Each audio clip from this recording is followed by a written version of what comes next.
Today I want to bring you a word from Exodus chapter 2, verse 10, and talk to you about the pre-arranged prince. Here's our verse, Exodus chapter 2, verse 10.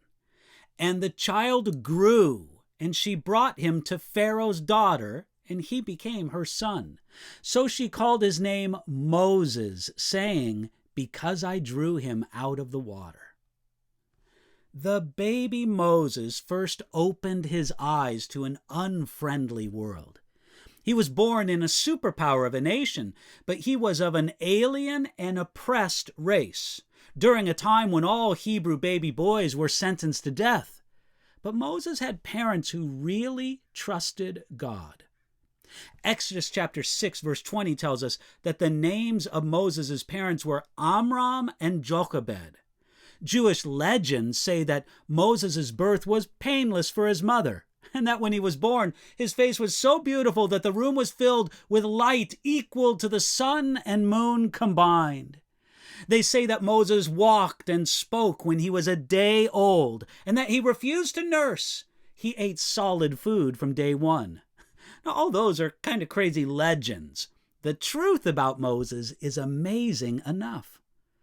When the parents of Moses defied the order of Pharaoh and saved their child, they were motivated by more than natural parental affection. They did it also out of faith in God, according to Hebrews chapter 11, verse 23. But in a literal sense, Moses' mother did exactly what Pharaoh said to do. Pharaoh told him to put the boy babies in the river.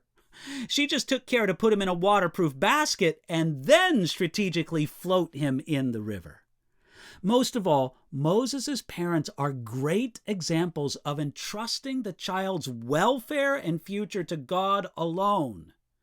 When Moses' mother let go of that ark made of bulrushes, she gave up something precious, trusting that God would take care of it, and perhaps God would find a way to give it back to her.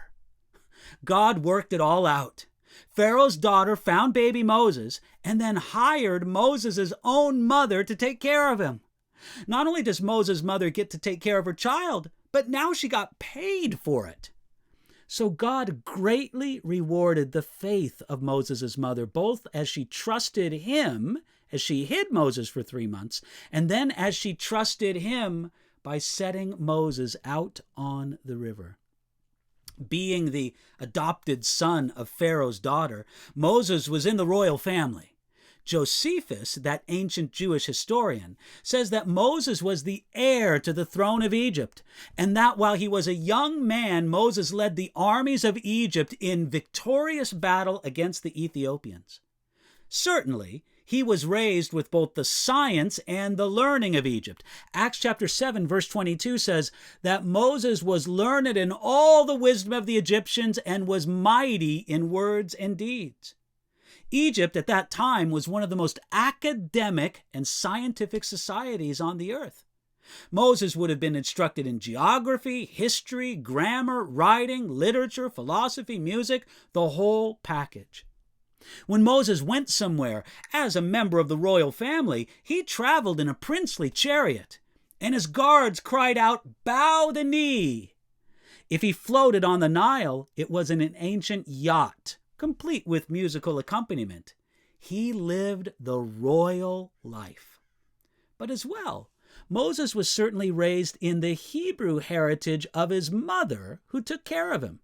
He was raised in a special environment with a special set of circumstances that God would use to work out his perfect will through Moses. Now, none of us is Moses, but God has also allowed the unique circumstances of your life for a purpose. Today, as you think about what God has allowed in your life, trust him to work his loving purpose through your life. What future thing is God preparing you for today?